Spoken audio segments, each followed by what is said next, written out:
What is brandy? And what's the difference between brandy, cognac, and Cabassier? I think we can help. It's pretty easy. You have two major categories in the spirits world, whiskey and brandy, and this is as simple as beer and wine. If you ferment grains of any kind, you get beer to a degree. Distill that beer and age it for a decade or better, you get some whiskey of some sort. Now, if you ferment fruit, grapes, berries, pears, whatever, you do get wine. Distill that wine, you have brandy. In fact, the word brandy comes from a Dutch word meaning burnt wine.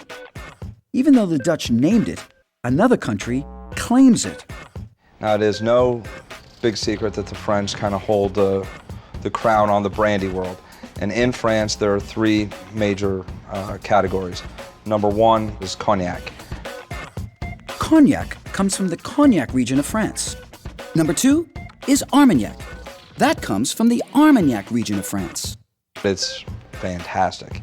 It is so much better than probably any brandy anybody's ever had. Then you go all the way up north to Normandy, and that's the third brandy found in France called Calvados. Calvados is the apple brandy, typically. We're speaking in very general terms here. But remember, just because it's made from apples does not mean it's apple pucker. It's not. So be forewarned that it can be a little rustic.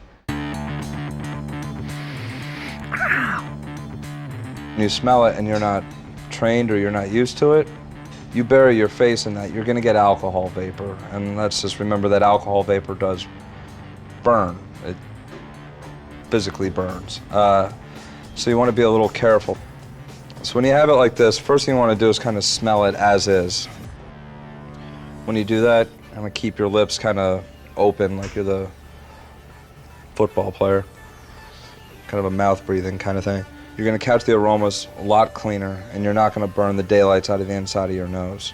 This one has the sweetness kind of teeters on this honey butterscotch level. When I tell you this one's just like liquid candy, it really is. When you taste any spirit, small sips. We are not in college. We don't need to shoot 2 ounces of this at a time.